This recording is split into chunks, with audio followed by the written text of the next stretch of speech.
All right.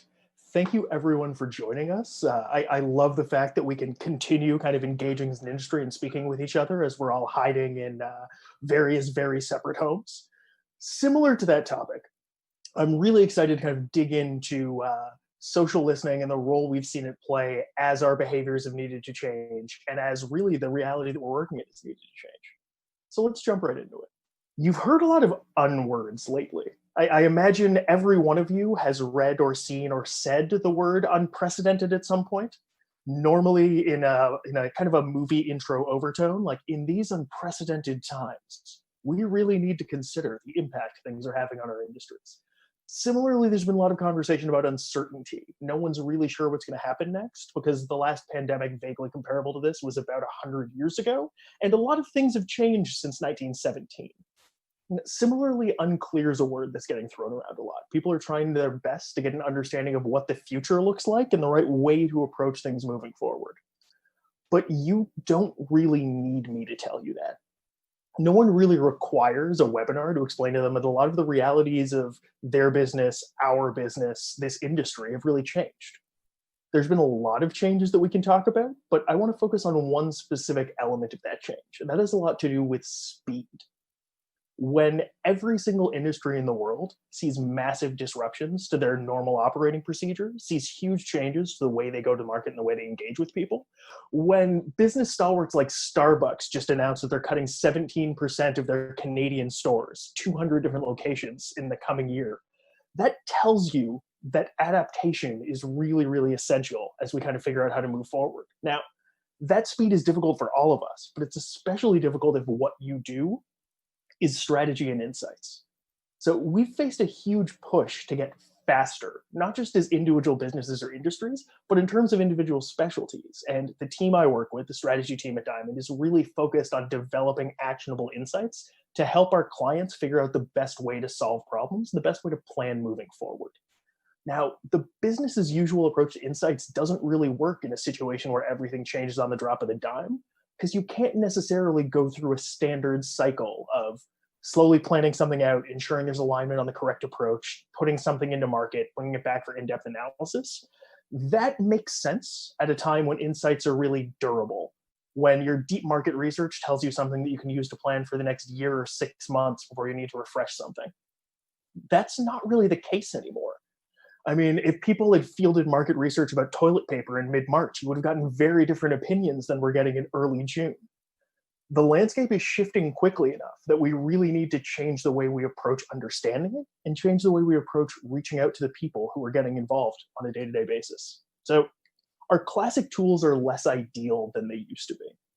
The gold standard for insight generation in mining has often been live and in-person contact. I'm guilty of many, many times reaching out to people and explaining to them that if they really want to understand the consumer insight, they need to talk to a person. That advice isn't as actionable today as it was 6 weeks ago or 6 months, well, not 6 weeks ago, 12 weeks ago or 6 months ago. The ethnographic and interviews and focus groups that are still a gold standard for uncovering insights aren't necessarily fast. At best, they're done in person. And the weirdness of the moment also means the insights you're going to get from people, the conversations you have with them, are no longer the best representation of reality. Asking someone what their normal behavior is at a time when everything normal about their life seems very tenuous and ever-changing is unlikely to get you the best self-reporting. People's answers aren't going to be as clear, and they're not going to be as representative of day-to-day reality as they used to be. Similarly, a thing that we rely on a lot of the time is long-term annual trackers.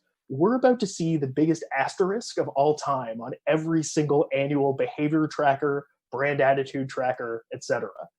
So much has changed at this moment that a lot of this year's data is no longer going to be super helpful for guiding what we're going to be planning on doing next year or the year after. We're also going to see a big shift in how we're able to interpret trends. So a lot of these long-term trackers are no longer something we can rely on, even though they're incredibly helpful historically for understanding what direction a brand or a product is trending in and how people are engaging with it.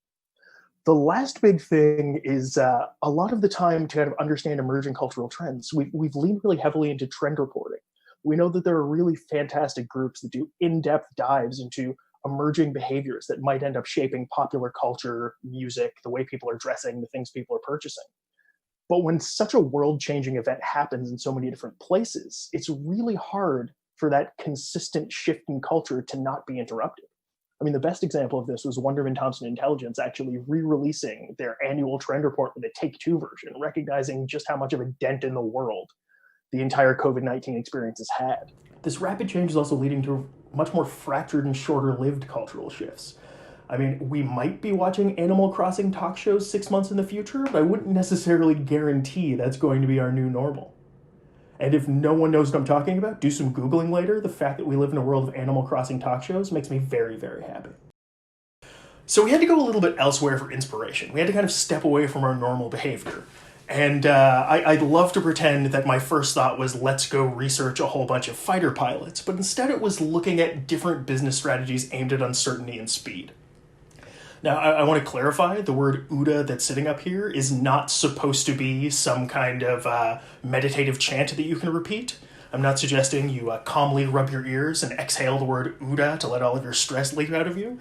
It's actually an adaptation, not an adaptation, it's actually a concept invented by a fighter pilot as a way of figuring out how to handle rapid decision-making with a simple repeating loop. It is important that we think of this as a loop. It's a series of behaviors that you'd want to repeat to adapt to volatile, massively changing times. Now, this is not a brand new business strategy by any means, but one it's very, very suited to times of uncertainty and times of rapid change.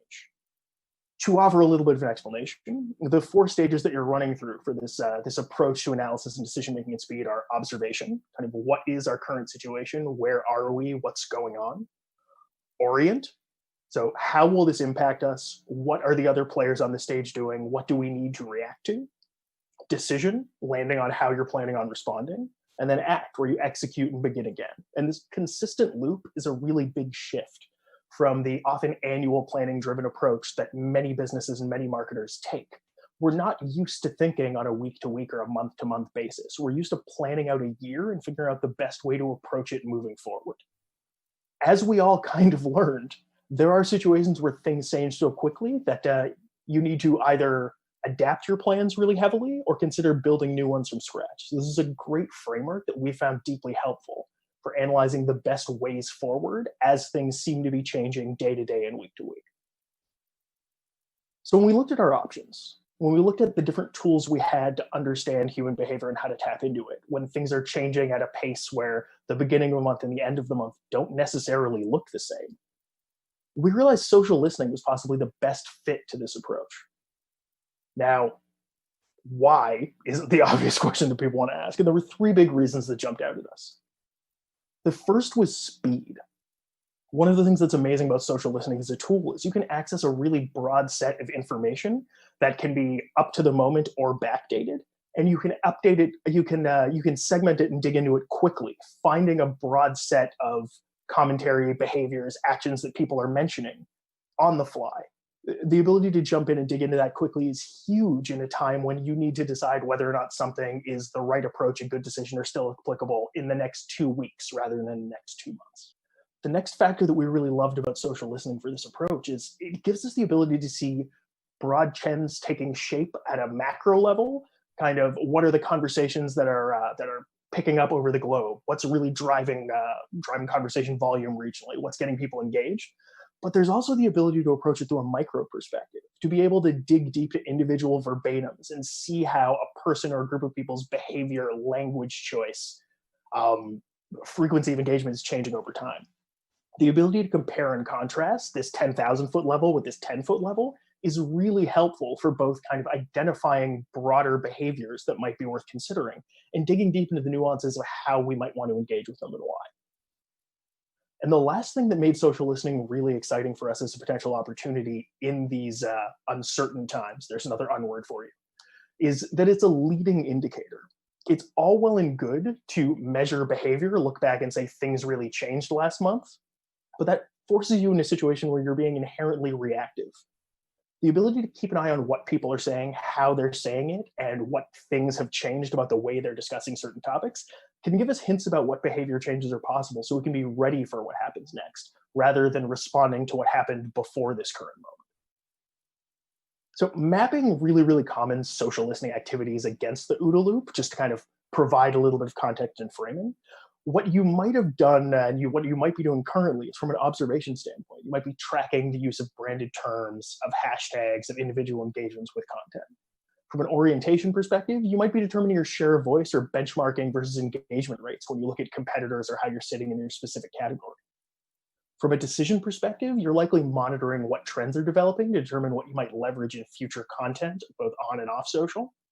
And from an action perspective, you might be driving your long-term strategy, or you might be identifying moments to really surprise and delight. Something I've heard some very intelligent experts in the space say in the past is that one of the best things you can accomplish in social is just creating that little moment of joy. I think that's valuable, but I think there is an opportunity to take it a little bit further, which is a thing that we're going to dig into a little bit later. The important thing to keep in mind as well is that, if anything, the COVID-19 crisis may have actually elevated the value of social listening. The first point related to this is actually fairly obvious, with a bunch of people spending time at home and a bunch of the standard social activities that really drive people forward being on pause. We've seen a huge leap in creation and consumption. So in 2019, the global average was 144 minutes a day spent on social media. I think that may be underreported. Either that or the screen time tracker on my iPhone is intentionally trying to mock me. But 44% of people are saying they're spending more time on social media during this crisis. So these already aggressive numbers increased. And a lot of that is people need ways to kind of engage. They need things to do to fill the time. So that more reading and more posting is really allowing us to add more depth and dig more clarity out of the insights available via social listening. Although isolation is now lifting and people are spending more time outside, a lot of the ways people would gather in large groups, a lot of the ways you'd feel that moment of human connection have been on pause for quite some time. And social media is kind of, it's an imperfect substitute, but it is a way of feeling a little bit less alone when those normal ways of being together and gathering aren't normal. Now, anecdotally, this is a difficult thing to measure without sifting through thousands and thousands of posts at a time. But I and a lot of the people I work with have commented that we've seen a lot more honest personal content put out there recently. People are a little bit more open and out there, partially because they're not seeing all the people they normally see face to face, but also that need for human connection is getting stronger and deeper. The other thing that's interesting, and this will be a shock to many of the people watching, is that people on the internet really like complaining. Now, the nicer way to say it is that social media engagement really does lean towards the polarizing. People either want to share something completely awesome or completely terrible, and those are the big driving factors that lead to a lot of posting. But a lot of the time, internet complaints aren't necessarily the most actionable of things. However, because we're living in a massively shifted situation, because people are adapting to a lot of disappointments and a lot of things that they're accustomed to or used to being taken away, these complaints are offering more value than we normally expect. They're highlighting barriers that people are running into that they're not used to. They're highlighting frustrations and challenges that people are facing around your brand or your product as they're adapting to this, I'm going to say it, new normal. And they're also kind of highlighting the ideas and the experiences that people are building around products, categories, or broader industries as they're needing to adapt their behaviors, needing to adapt their way to engage with people to this changing moment. So these three factors have really allowed us to kind of take a different lens in how we're approaching this and dig a little bit deeper in terms of the best possible ways to engage. So really what we're talking about here is shifting from a measurement mindset to an insights mindset. And we feel this is a really, really important thing to consider because it's very easy to fall into a behavior pattern of, because social media listening can spit out numbers and graphs, treating as though it's a speedometer. You can see how fast you're going, you can see the progress you've made, you can see how things are accelerating, and that's fantastic. But there's also an opportunity to use it as a little bit of a GPS and see where you are in terms of people's minds and people's behaviors, really digging into more of an insights mindset when it comes to analyzing what you're seeing and how people are engaging. Now, you noticed an asterisk on insight on the other slide, because insight is probably the most often defined, but also the most poorly defined concept in the world of strategy. We like to break it down in two specific ways. There's your big I insights, like a capital I. This is the insight that you'd slap on a slide all by itself and blow a few minds. Ideally, this is a new or deep understanding that leads to an opportunity for a brand, for a business, or for a campaign. This is unlocking some new way of engaging with people by tapping into a human truth that's really going to make them excited. But there's also the little I insights. And these are often what you'll see in a web-based dashboard labeled as an insight is really just a stat or two stats kind of conflated with each other it's a detail, it's a little nuance that should influence your strategy and how you engage across a big opportunity. Both of these are incredibly valuable. There's a huge problem with people confusing one for the other or thinking that only one type of them exists. So we think there's a great opportunity to leverage social listening to kind of play in both of these spaces. This evolution and this shift, kind of mixing the big I insights with the little I metrics, kind of takes the actions across the OODA loop that we outlined previously and gives us a bit of a blueprint for new ways to engage. So from an observed perspective, you might be tracking the evolving consumer lexicon. Literally, what words are your customers using to describe your brand or your products or your category? What topics are now suddenly more or less associated with your product or brand position? In order to orient yourself, you might ask the question, how can we map our competitive set in our category to spot the evolving use cases, points of tension, or opportunities that are happening in our broader space? One thing that is entirely possible in times of extreme change is one brand ends up shifting its position in the broader market. Maybe people start thinking of you differently because of a campaign or behavior you brought to light in a specific time, or because of a shift in the way they engage with you. From a decision standpoint, it's a great opportunity to develop hypotheses about what's coming next, rather than watching about what's happening right now. You can kind of also update and adapt your existing messaging to the current moment by seeing what people's responses are to things that are currently out in market or how behaviors and attitudes around topics are shifting. Then from an action perspective, there's a huge opportunity for short-term optimization and adaptation. We mentioned earlier that there are situations now where people are needing to reconsider a plan that they may have had for the last 8 months.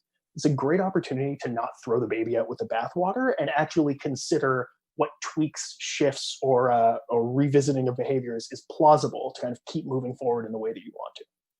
The last thing I want to talk about is the opportunity to shift from surprise and delight moments to connect and convert moments. One of the few ways available to brands that are not currently shipping things to people's homes at the moment to build a one-to-one connection is now these social media channels and platforms. It's not necessarily about getting a little smile and then hoping someone stops by your store when your store is not going to be open for a few more weeks. It might be a matter of building a deeper one-to-one relationship so you can convert that person to a sale later on down the road. So I'm going to pause and ask the obvious question, which is, if everything's changing all at once, if we've shifted into a world of ASAP where we're doing everything we possibly can to get it out the door as soon as possible, why does this matter now? Why, in a time when we have less time than we've ever had before, is it essential to dig into insights and get a better understanding of what's going on in the world? And as always, I have some examples to back up why I think this is important. The first is that it's incredibly easy to screw up at the moment. So this is a short clip from a Kentucky Fried Chicken ad that ran in the UK that got pulled off due to responses. I do think it's fascinating how this actually had to get pulled off the air due to consumer complaints, because in a time when you're worried about enhanced hygiene, when you're worried about potential spread of disease, the idea of people licking their fingers, literally a decades-old KFC tagline, is so aggressively unappealing you suddenly need to pull an entire campaign offline.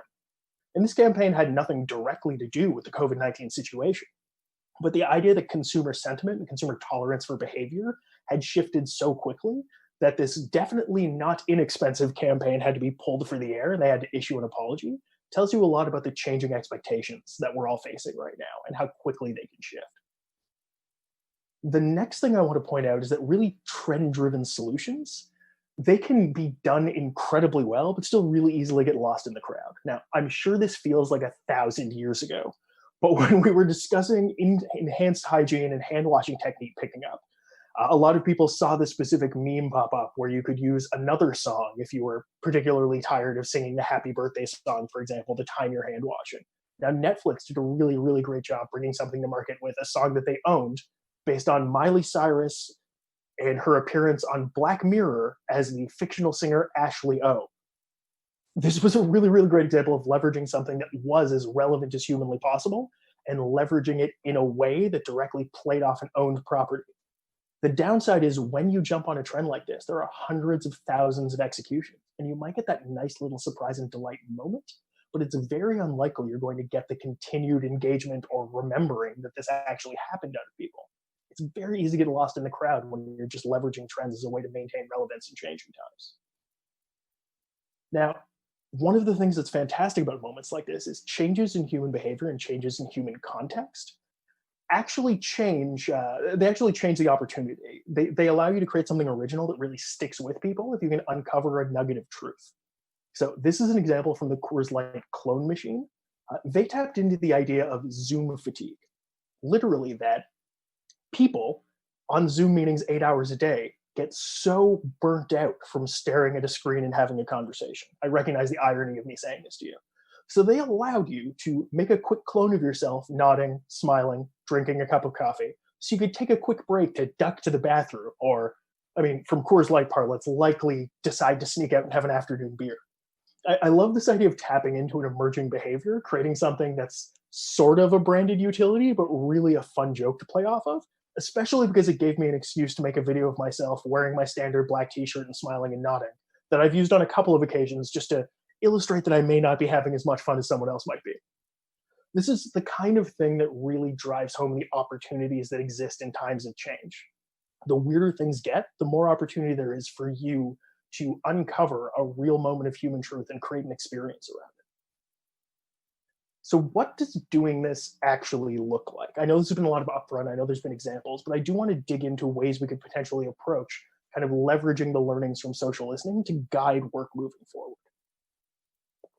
As such, we looked into a topic that's been top of mind a lot lately.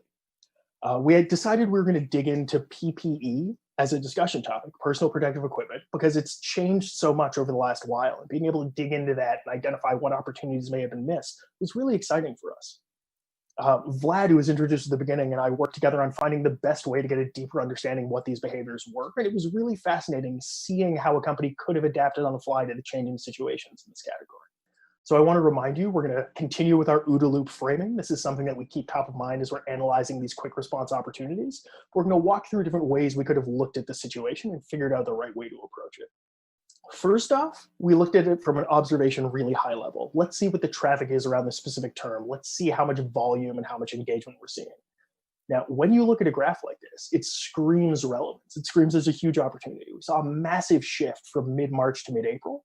And this was likely tied to the shifting media narratives in Canada about our limited national supply, about the fact that government sent PPE overseas, about an increased understanding of the role it could play and how it could connect with fighting COVID-19.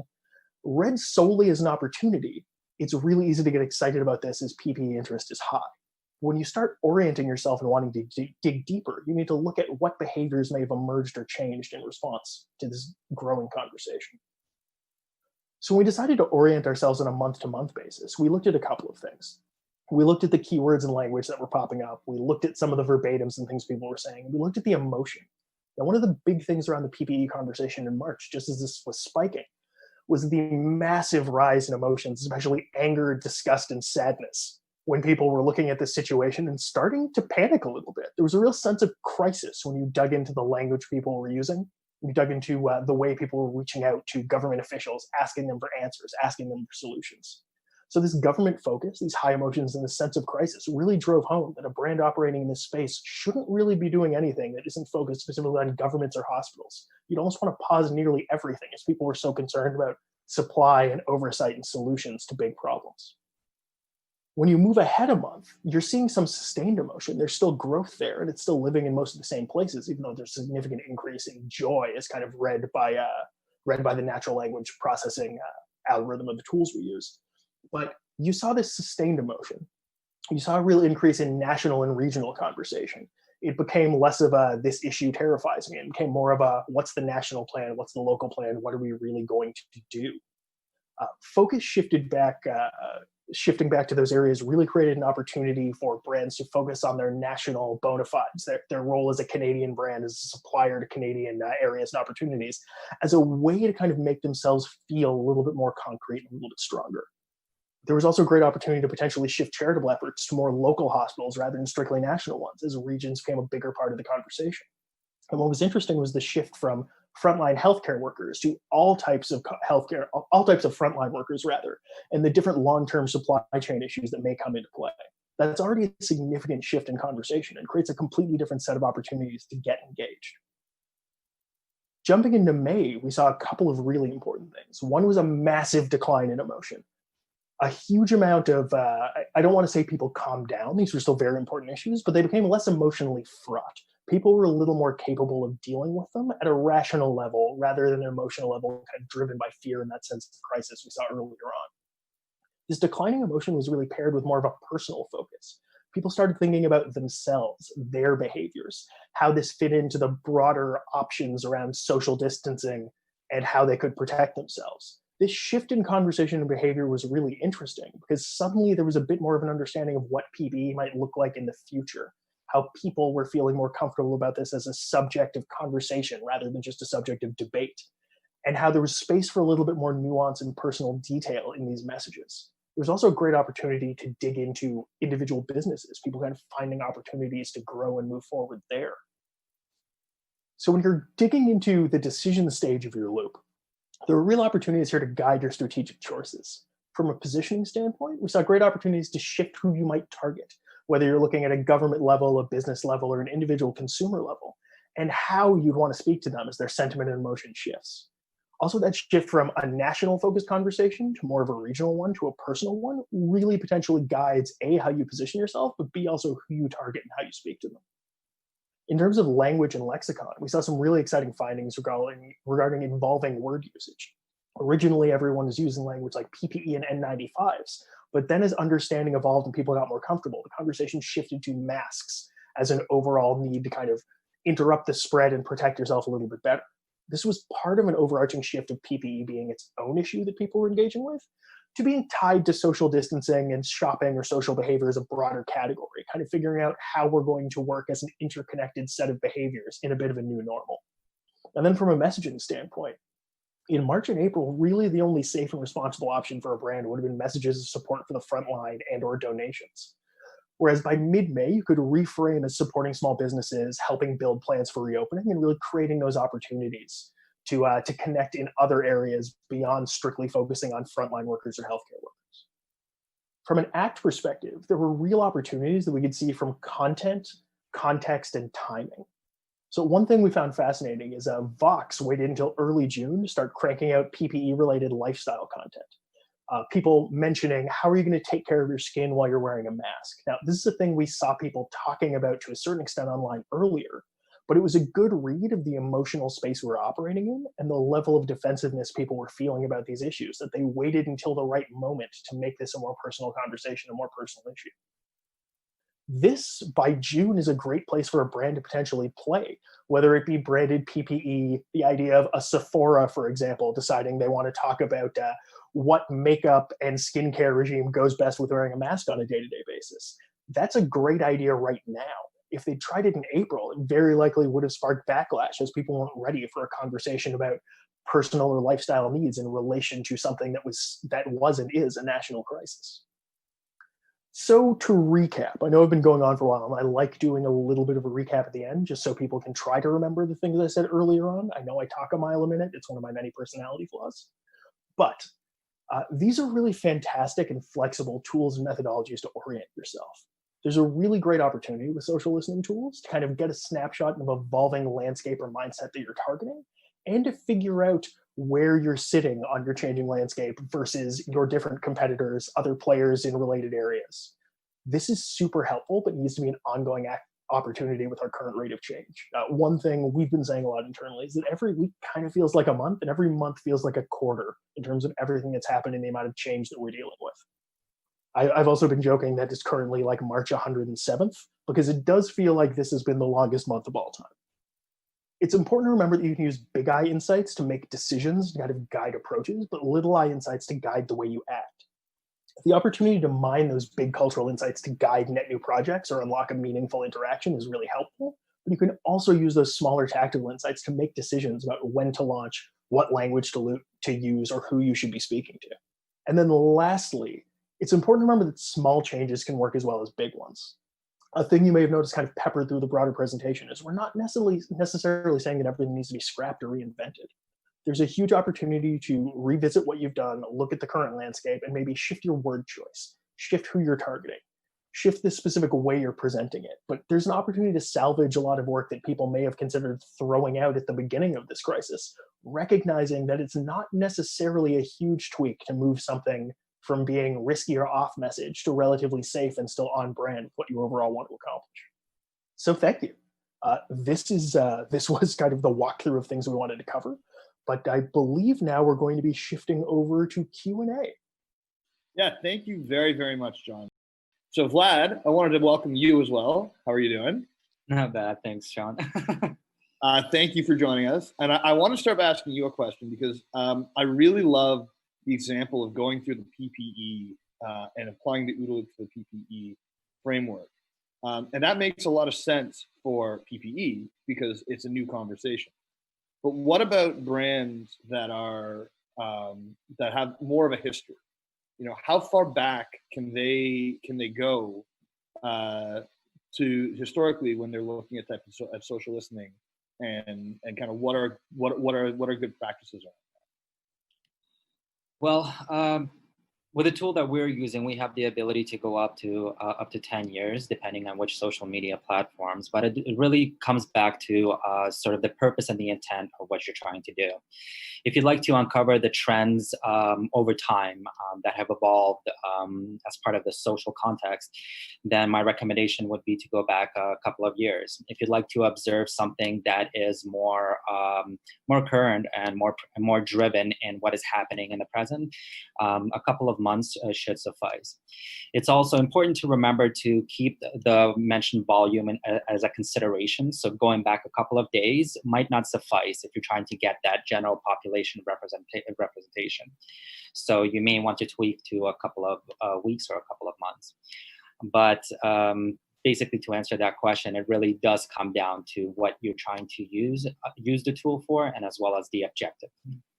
So, do you think that it's different for different brands? Some brands can go back really far, and some brands only need to go back, 2 or 3 months. And what impact do you think COVID has on it? Well, absolutely. And this is the hard part. Something like the introduction of COVID into the context of our culture and social exploration does put a little bit of a wedge of our ability to be able to trend a couple of years back. So my recommendation would be to start with something that goes back a couple of years for the more traditional brands, but then also to outline and trend those spikes or possible dips within the mentioned volume, and isolate those instances to explore what kind of sentiment arose from those spikes and what kind of changes those types of anomalies had on your social listening efforts. Cool. Thank you. That's great.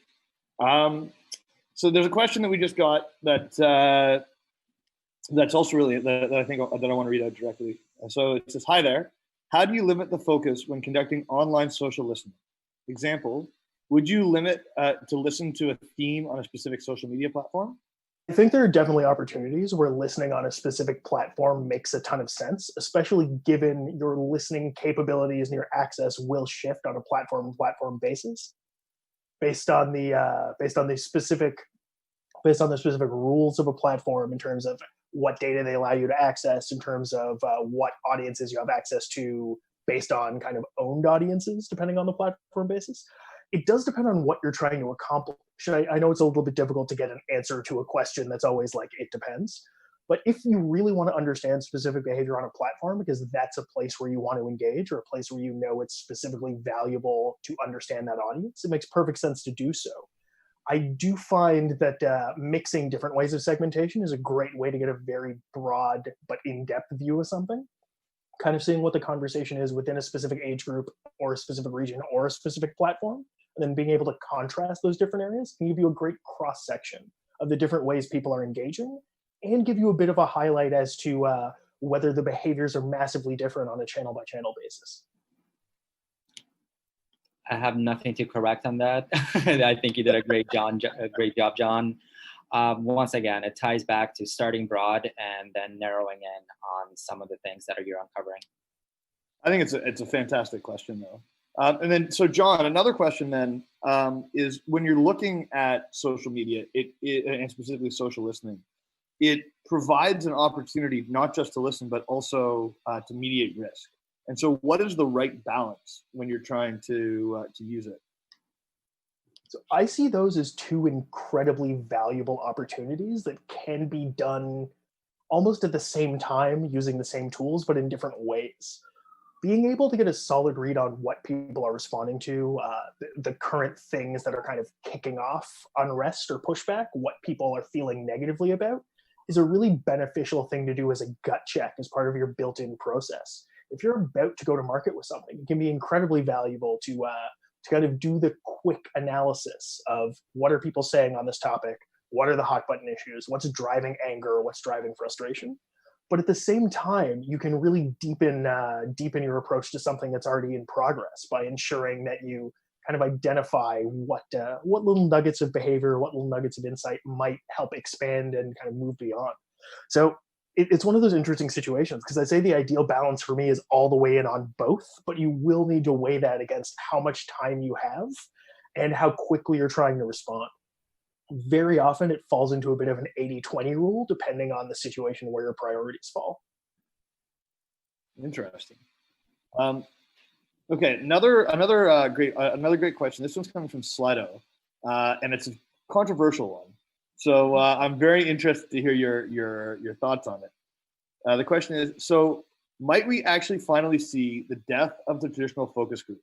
It feels like it's been hanging on for a lot longer than it should. I have my own opinions on that, but I want to hear your guys' thoughts.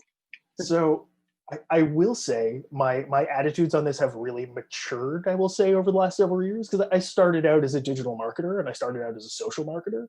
That's where I began, and I was very convinced that having something quantifiable is more likely to make it true. But what I've realized over time is you need a really good balance of what and why. Quantitative sources giving you a great read on what's happening, who is doing it, and what people are actively doing is deeply, deeply valuable. But you're always kind of guessing about why they're doing it until you can kind of pull in people. So I'm not going to say the traditional focus group is going to be around forever, but I think some method of talking to people, getting kind of those open-ended answers, and giving yourself an opportunity to dig a little bit deeper into behavior is very valuable. But I will say I'm glad to see that fewer and fewer agencies and fewer players in this space are treating the focus group as gospel. More and more people understand that this is a tool to be interpreted. It's biased in some very baked in ways. And so you need to interpret the outputs with that bias in mind. I think that's a great answer, because, I think really the larger thing you're saying is that there's always a need for ethnography, right? Like, you need to understand why people do what they do, not just what they say. But there's, you also referenced timing and COVID as a challenge to that. And, you and I, John, talk about this all the time, because it was a quote that actually Brooke gave in her presentation last week, and that was actually sent through on a YouTube video from an NYU professor. COVID is not a change agent; it's an accelerant. And these focus groups and how people use focus groups, it is only going to hasten the adoption of whatever is coming next. And so I think that is a really interesting perspective on it. Vlad, did you have any thoughts on it, or do you think that John covered? Both of you guys covered it. Essentially, down the road, I don't see focus groups completely going away. They're still going to be part of the context, but I think there is going to be a little bit of a shift towards alternative tools like social listening for us to be able to extract those actionable and rapid insights and have them at our disposal ultimately faster. So, sorry, go ahead, John.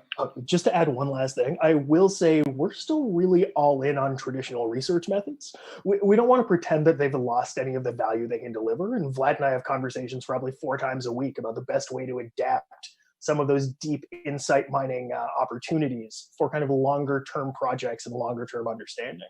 So being able to be nimble, but also being able to go deep is a really nice balance for a group or a business to be able to keep when it comes to insight. Absolutely.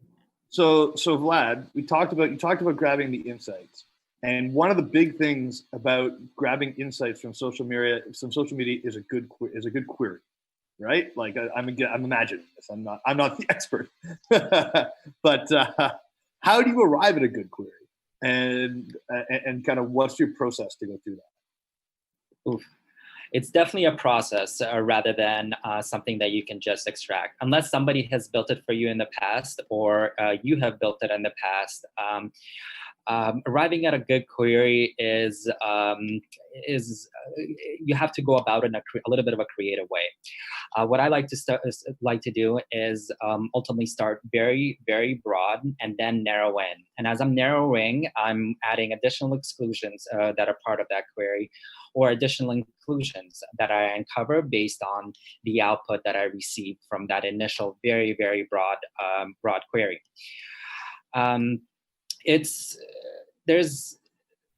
There's a number of ways to sort of get around it, but one of the elements that you have to sort of start off with, especially when you first start writing your queries, is you have to learn the Boolean operators. So with the tool that we utilize, we do tap into some Boolean language. And it's important to learn all the different operators that are at your disposal, so you're able to leverage and utilize them in creating that query. One of the other things that has sort of helped me out along the road and in learning to write queries is leaning on others. There's people that have done it in the past. There's subject matter experts, and as well as sort of your tool provider experts that you're able to tap into and extract some of the wealth of knowledge that they've done, and ultimately try not to make the same mistake that they have done. So, So go ahead. Finish your thought. What I was going to ask, and maybe just answer after you finish this thought, then, is you gave great examples of starting broad. So how did you approach that when you pulled the PPE data? What type of queries did you start with, and how did you get more specific? The foundational query was essentially just PPE, reiterated in a few different ways. So we used it as part of the hashtag. We used it as part of the sentence. We provided the term on its own as a standalone term. And what the tool does is it looks across all the different social mediums and pretty much amalgamates and brings together the different social mentions that correspond and correlate to that query. Then once I started to uncover some trends and some of the anomalies that I wanted to exclude, I added them to that query. So an example is, let's say, some conversations that were more promoting the products. I had to ensure that I would be excluding those conversations. So I added that exclusion to the query, and so on and so forth. I can assure you that well, based on my experience, I have never been able to sort of create that initial query and it stops there. It has been a process of evolution and evolving that query towards best fitting towards your objective.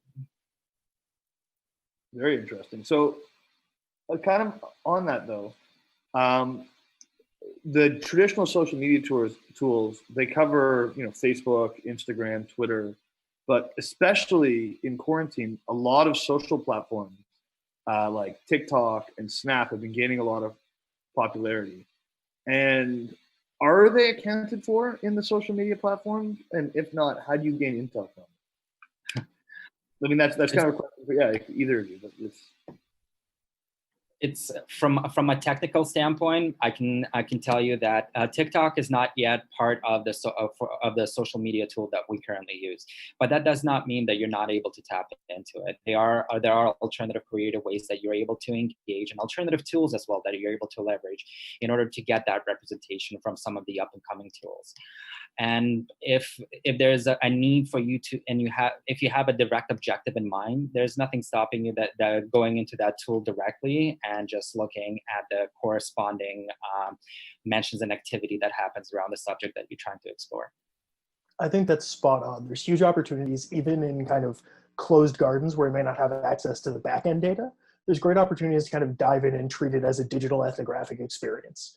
Like when Reddit first became a huge thing, and I'm completely dating myself right now, I spent a lot of time just kind of silently trolling through different groups, understanding behaviors people were exhibiting, even before I had the ability to kind of sort that data through a specific platform or tool. So there's a great opportunity to kind of dig a little bit more into the qualitative side of social observation, let's say, rather than social listening tools, as a way of understanding some of these emerging platforms. So on that kind of lens, then, is social listening broad enough to capture all the demographics that exist? Because you're saying like, you have to ethnographically dive in to Twitter and Snap to be able to get the validation.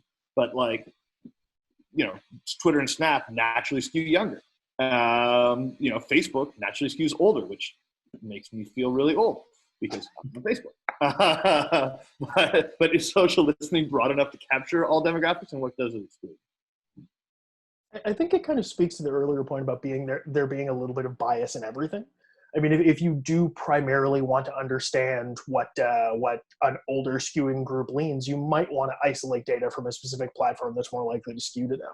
There are opportunities to segment based on age, but often they're a little bit more of a guesstimate than hard and fast rules.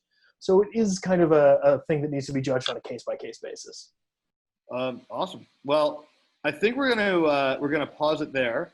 Thank you very much, Jon and Vlad. We really, really appreciate it. It was awesome. Thank you very much, everybody. Take care and have a great rest of your Wednesday.